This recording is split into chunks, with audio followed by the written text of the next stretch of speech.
Bismillah ar-Rahman ar-Rahim. In the previous session, we had a discussion on the Sharia, and we were learning some of the added laws that Allah had introduced regarding wine and gambling, as well as the significance of fighting qital fi sabilillah, including the importance of ending fitna. So now continuing on with this discussion on the Sharia, Allah explains in verse 220, "To this world and the hereafter, and they ask you about orphans. Say improvement for them is best, and if you mix your affairs with theirs, they are your brothers, and Allah knows the corrupter from the amender, and if Allah had willed, He could have put you in difficulty. Indeed, Allah is exalted in might and wise." So Islamic injunctions continuously stressed on the need to look after orphans and warned believers that negligence in this area can cause the believer to lose his akhirah. So of course, based on the severity of the punishment, Muslims had many questions in this area, particularly since in the Jahiliyyat period there was no protection given to the orphans. So in verse 220, Allah is clarifying that any decision taken regarding the wealth of orphans should be with the intention of doing what is best for them. If an individual decides to take the property of an orphan, it has to be with the intention of safeguarding and protecting it. Confiscating any asset of an orphan or exchanging his property with property owned by the guardian, in the event that the former owns land that has a higher market value than the land owned by the latter, is strictly forbidden. So in other words, if there is an individual who owns a piece of land and the market value of that land is not very significant, and he subsequently decides to be a guardian for an orphan, the orphan had inherited a piece of land from his father who had passed away, and that land happened to have a very high market value. Now, since the orphan is of a very young age, the guardian decides to look after the orphan's property for his sake, promising, of course, to return the land when the orphan is old enough to look after his own property. In that case, Allah is making it clear that he cannot exchange his property with the orphan's property, since he knows that the orphan's piece of land has a higher market value than his piece of land. That, of course, would be corruption, and Allah is making it clear it is strictly forbidden. As a mercy, Allah emphasized the need to care for orphans, but He did not necessitate a certain portion of a believer's wealth or assets to be distributed to the orphans. That is why Allah is saying, if Allah had willed, He could have put you in difficulty. So in other words, if Allah wanted, He could have made it incumbent upon the ummah to make sure that a certain portion of everyone's wealth has to be given to the orphan. But Allah has not done that. Instead, each Muslim should decide himself how much financial help he wants to give an orphan, an amount, of course, that is within his capacity. Then in verse 221, Allah says, "And do not marry mushrikeen women until they believe. And a believing slave woman is better than a mushrikeen, even though she might please you. And do not marry mushrikeen men until they believe. And a believing slave is better than a mushrikeen, even though he might please you. Those invite you to the fire, but Allah invites you to paradise and to forgiveness by His permission, and He makes clear His verses to the people that perhaps they might remember." So marriage with mushrikeen was, of course, another very common question that the Muslims had at that time. And it's important to understand that although the Muslims did understand the concept of Tawheed, many of them had lived a life of idol worship prior to embracing Islam. They still had family members, relatives, close friends who were worshipping idols. So in this context, while it might be easy for a believer nowadays to stay away from having close and intimate relationships with an idol worshipper, it was not that easy for Muslims 1400 years ago. Everyone they knew at that time, all the people they used to be so close to, were still worshipping idols. So for this reason, it was necessary for Allah to categorically emphasize that Muslim men cannot marry mushrik polytheist women. Likewise, Muslim women cannot marry mushrik men. Regardless of how friendly or kind the mushrikeen might be, their main aim is just to pull the believer towards Jahannam, trying to promote shirk by encouraging the believer to worship their gods as well. In contrast, Allah aims to pull the believers towards Jannah by introducing strict commands that forbid a Muslim from marrying a pagan worshipper. And in fact, this verse is so relevant in today's era as well, because many people, even today, have friends who are mushrikeen, and they look at them and they believe that they're so nice, they're so kind, that how is it that these people could possibly want something bad for us? How is it that these people can possibly be pulling us towards Jahannam? They would never want something like this. And those friends of theirs who are mushrik, they seem to have a lot of regard and a lot of respect for Islam. But Allah is saying just because they seem to be nice and kind, just because they're saying nice things about Islam, does not mean you can marry them. Because of course in a marriage, when you have this strong, close, intimate relationship with your partner, it is very easy for one to get influenced by the other. And in that case, Allah is saying you're taking a huge risk because they can pull you towards Jahannam. They might gradually encourage you to accept their gods as well. They might have an argument with you and tell you that, okay, I will show a lot of regard and respect to your celebrations like Eid, but I would like you to show the same amount of regard for my celebrations like Diwali and so on. And in those situations, then a Muslim becomes confused and he will end up gradually moving away from Islam, moving away from Tawheed. So there is a lot of hikmat in Allah's verses. Then in verse 222, Allah says, and they ask you about menstruation. Say it is harm, so keep away from wives during menstruation.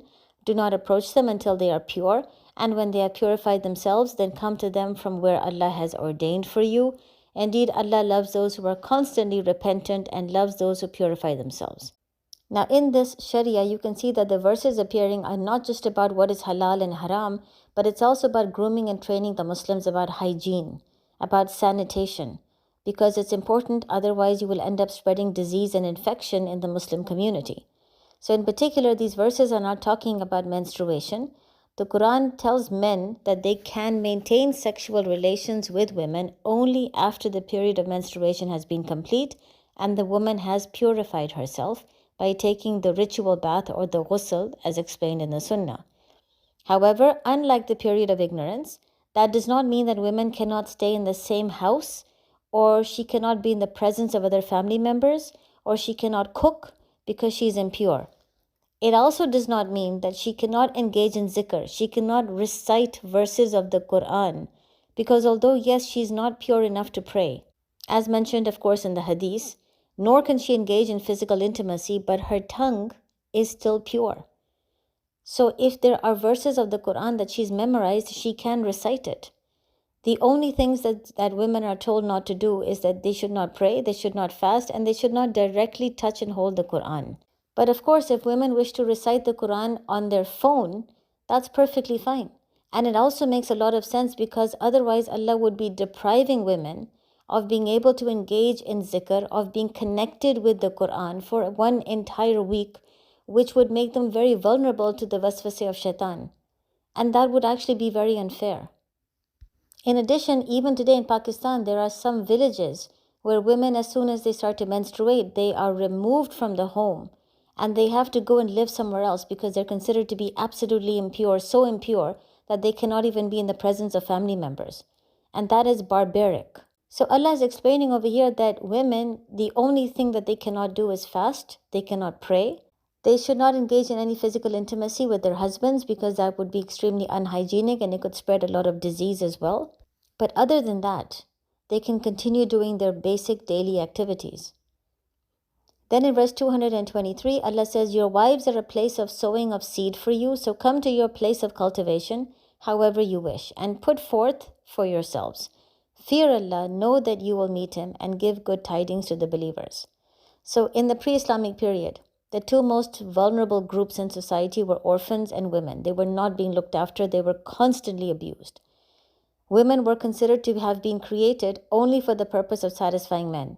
They had no rights, no privileges, they were not considered to be intellectual. So while Allah has already addressed the need to protect the rights of orphans, now you see the surah talking a lot about the rights of women. Initially, it alters the mindset of men by explaining to them that wives are intellectual humans. They have rights, they have privileges, they have to be honored. The purpose of marriage is not just to reproduce and have children, but is to also allow both husband and wife to enjoy each other's companionship.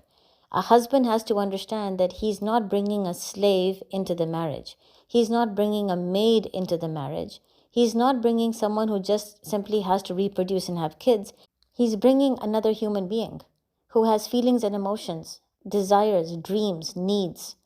And he has to understand that and respect that so that there can be companionship and mutual love in a marriage.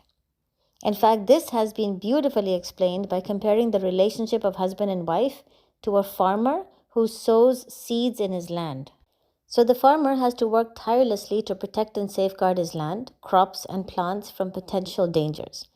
In addition, when he sows seeds, he has to be patient, allowing time for the seeds to germinate and the plants to grow so that he can harvest and get benefits from that. If the land deteriorates in quality, he has to work hard to add nutrients, fertilizers to maintain its quality. Otherwise, he will lose all his investment and all his hard work. Most importantly, he derives pleasure and comfort by just looking at his land, particularly when it is fertile and it's very well maintained. And of course, this is something that people could understand 1400 years ago, but this is something that we can understand today as well. Marriage involves a very similar relationship. The husband has to work tirelessly to protect and safeguard his wife and children from potential harm. While he wishes for his children to quickly mature and become responsible and successful adults, making him proud, he has to be patient. He has to groom and train them, look after their needs, teach them morals and principles. Being the head of the family, he is responsible for the mental well-being of all members of the household. Just as deteriorating land requires nourishment, fertilizers, extra care, a wife who might be unhappy, stressed, mentally or physically exhausted requires extra care from the husband. At times, even complimenting your spouse can help remove the depressed thoughts that they might be having. Most importantly, the wife should be seen as a companion with her own rights, preferences, and desires. Her needs and opinions should be respected, and a husband who truly loves and respects his wife will always look upon her with admiration and affection, just like a farmer looks at his land with admiration and affection. So you can see the beautiful analogy.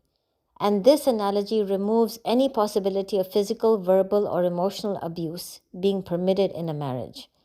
On the contrary, it teaches men to be vigilant of how they behave with their wives. If they get involved in abuse, they will be destroying the quality of their land with their own hands, which will, of course, affect the germination of the seeds. It will affect the plants. It will affect the harvest. It will affect everything. And it will actually destroy all the effort that he's made. So if he destroys the quality of the land himself, he's going to end up losing his investment. In the same way, if he ends up creating a lot of abuse in the home, mentally, verbal, physical, emotional, and he ends up damaging and hurting his wife, it's going to end up affecting his kids as well. It's going to end up affecting his entire family environment. And it's all going to start with him. It's all going to be his fault. And this is what Allah is warning the man. Finally, the verse also clarifies that while the husband can approach his wife to satisfy his needs, he must fear Allah, knowing that they will be held accountable on the Day of Judgment for any injustice or for any ill treatment.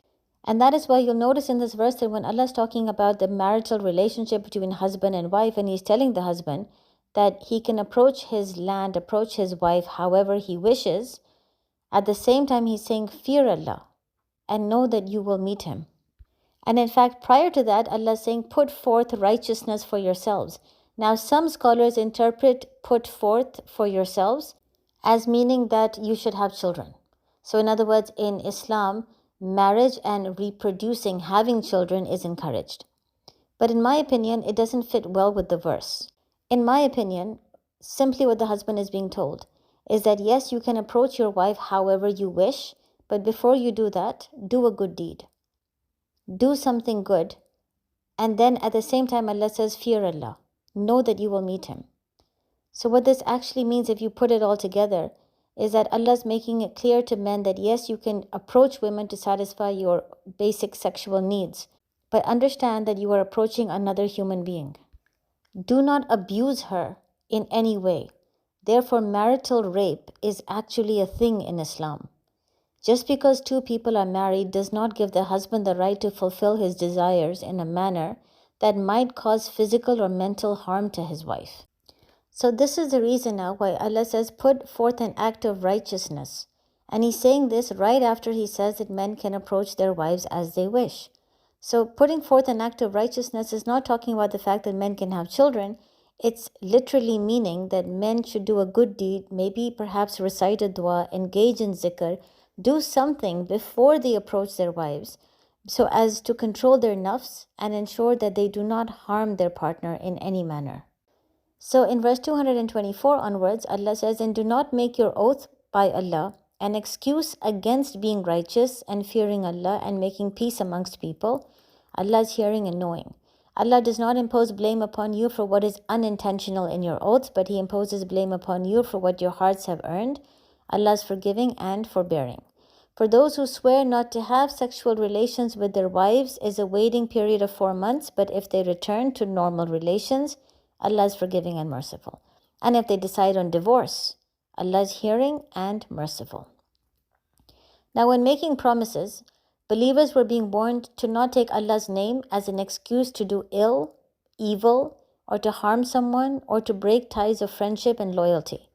There is no blame on those who might use Allah's name unintentionally, for example, just saying, "I swear to God," as a meaningless expression. They are not intentionally taking an oath in Allah's name. It's just an expression. But those who intentionally take an oath by Allah's name, they have to make sure that they are taking an oath by Allah's name to promote honesty and justice, not to promote evil, ill, or just to harm someone. In this regard, a significant problem that prevailed during the period of ignorance concerned the tradition of men taking an oath of abstention from their wives. In other words, they would say, "I swear to God that I will now never approach you. I will never come near you." Now, since the oath was taken in Allah's name to abstain from engaging in any physical contact with their wives, this resulted in a grave injustice towards women, because the men were still free to satisfy their sexual needs by approaching other wives. So Allah revealed in verse 226 that in compensation for an oath of abstention taken in the name of Allah, men have a period of 4 months to decide whether or not they want to reconcile with their wives. If they don't want to reconcile, they need to go for a divorce so that the woman can be free to marry elsewhere. Instead of keeping the wife in the marriage as a maid and telling her that now she has to perform all of her duties, but the husband will never approach her for the rest of his life because he took an oath of abstention, that would be a grave injustice towards women. So now men are being told, if you have done something like this, then you have 4 months to decide if you want to reconcile or if you want to just end the marriage. But there's no third option. You cannot keep the woman in wedlock for the rest of your life and just treat her like a maid. This actually shows that in marriage, physical intimacy is incredibly important. So that's why Allah is making it clear that even if the man is being polite and nice and kind to his wife, the fact that he has taken an oath to physically stay away from her, that is something which would be unfair to the woman. Therefore, Allah is saying, decide, do you wish to reconcile? Or do you wish to simply give her a divorce, in which case it's important, grant her her freedom and allow her to go and marry someone else. Then in verse 228, Allah says, divorced women should remain in waiting for 3 periods, and it is not lawful for them to conceal what Allah has created in their wombs if they believe in Allah and the last day. And their husbands have more right to take them back in this period if they want reconciliation. And due to the wives is similar to what is expected of them according to what is reasonable. But the men have a degree over them, and Allah is exalted in might and wise. So now laws are being introduced pertaining to the appropriate means of divorcing women. Women have to perform iddat in the same home as their husband before the marriage can be annulled, granting her then freedom to marry someone else. The period of iddat has to be a waiting time period of 3 menstruations. It is beneficial because it helps to ensure that the woman is not pregnant. So for example, if women were allowed to marry elsewhere instantly after a divorce without any iddat, any immediate pregnancy would then cast doubts regarding the biological father of the child. The introduction of such laws are designed to protect the rights of children and women. So the father of an unborn child should be ascertained with complete clarity so that he can bear the responsibility of meeting the financial needs of both the mother and the child. Now, of course, we could ask this question that if the idea is to ascertain that the woman is not pregnant, then even 1 menstruation, 1 period should be enough. Why 3 periods? The waiting period is kept this long because it increases the chances of reconciliation, especially when both are doing the iddat in the same home. Since divorces are given in a moment of anger and rage, a period of reconciliation spent under the same roof can help both parties accurately assess the journey ahead, the implications, the consequences for themselves and their children, so that they can make a mature and wise decision. In fact, spending the iddah together in the same house also helps to soften the heart, as compared to spending the iddah far apart from each other. Besides this, in order to promote reconciliation, the husband is permitted to take back his wife during the period of iddat if he decides to reconcile. As he was the one who gave the divorce, he also has the right to end the divorce and reconcile. But as explained in this verse, men and women both have been given rights in the area of divorce. So women who do not wish to reconcile, who do not want to go back to their husbands, they can annul the marriage as well by foregoing a portion of their dowry or their haq meher, as explained later on in the surah. In other words, they can go for a khula. Khula can be obtained by having the woman return a portion of her haq meher that she was given by her husband as compensation for her freedom. This right is provided to further protect women from any harm or injustice. However, despite both having rights in the marriage and both having a right to end the marriage as well, Allah makes it clear that men will have rights over the women. Men will have rights that exceed that of women, owing to the fact that men have an added responsibility of being the bread earner and protector, not just in the marriage, but even during the period of iddat. And that means that even if a divorce is given, the husband still has to meet the financial needs of his wife during the iddat. And it is also his responsibility to protect and safeguard her from harm, even though he has given her a divorce, even though they are spending the period of iddat now. And you can understand that it's difficult for the man too, because in rage, in anger, when he gives a divorce because he does not want to spend his life with that woman, he's being told that that's okay. But now in the period of iddat, you might not like your wife, but you still have to provide for her during that period of iddat.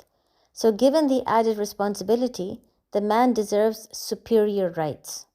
And that is why men have a right to initiate a divorce and they have the right to reconcile, while women have to give a portion of their haq meher to buy their freedom. That is why in marriage, men and women have rights, but men's rights are slightly greater. And in a divorce, men and women both have rights, but men's rights are slightly greater. Then in verse 229, Allah says divorce is permissible twice. Then, after that, either keep her in an acceptable manner or release her with good treatment, and it is not lawful for you to take anything of what you have given them, unless both fear that they will not be able to keep within the limits of Allah. But if you fear that they will not keep within the limits of Allah, then there is no blame upon either of them concerning that by which she ransoms herself. These are the limits of Allah, so do not transgress them, and whoever transgresses the limits of Allah, it is those who are the wrongdoers.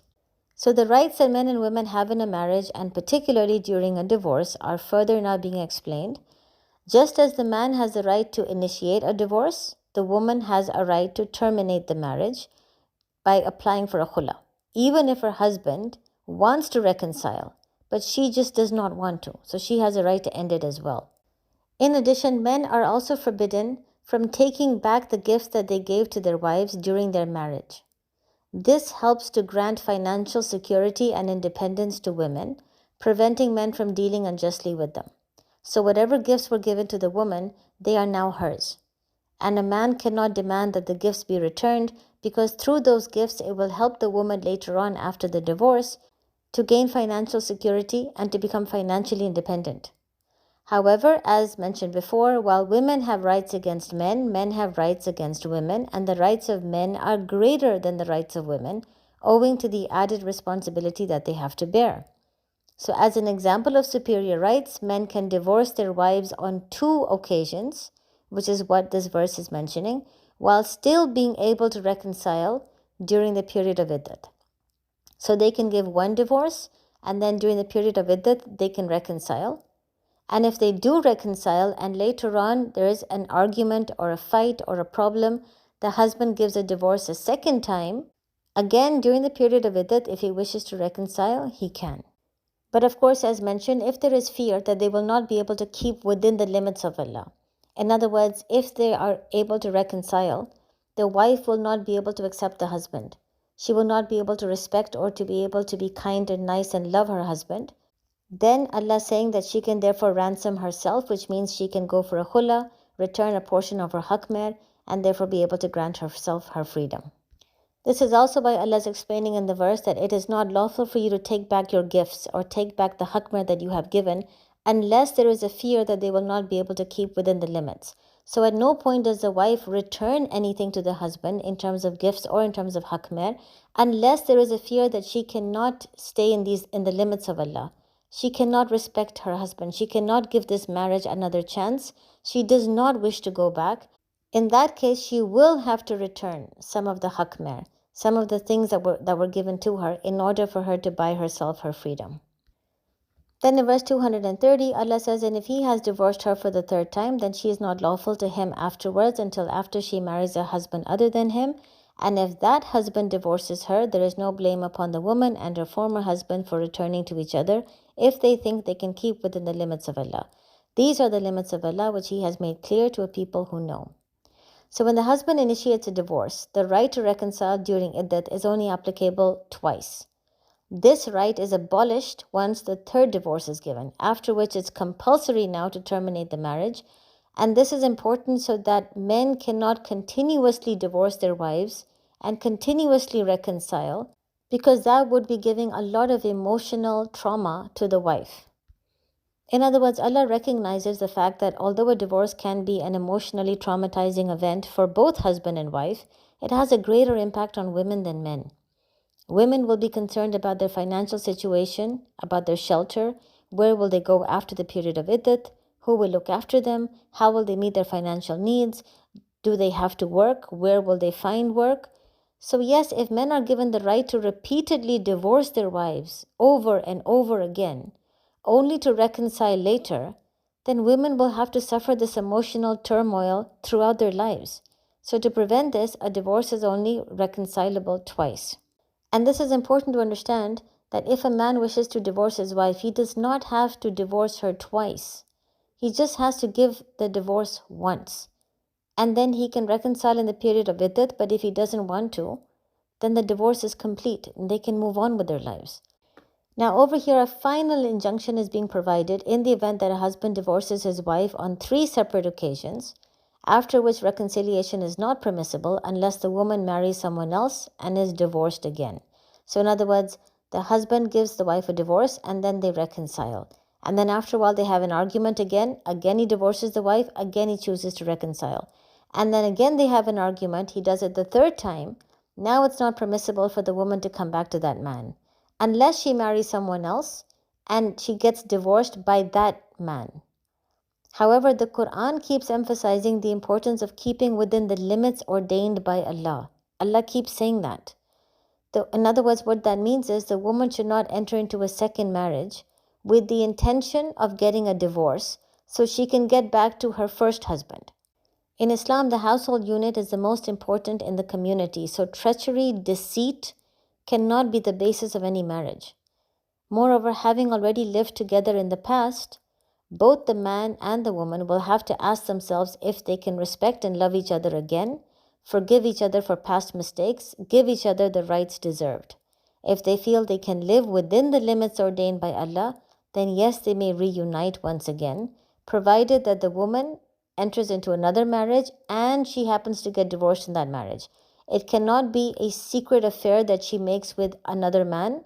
She cannot enter into a contract making a promise that please get married to me and please divorce me the next day so I can go back to my first husband.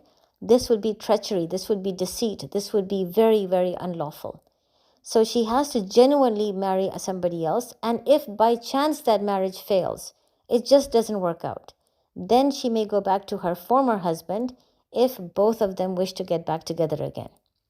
This proves the weightage given to marriage in Islam. It is by far one of the most important relationships because it affects not just the husband and wife but the children as well.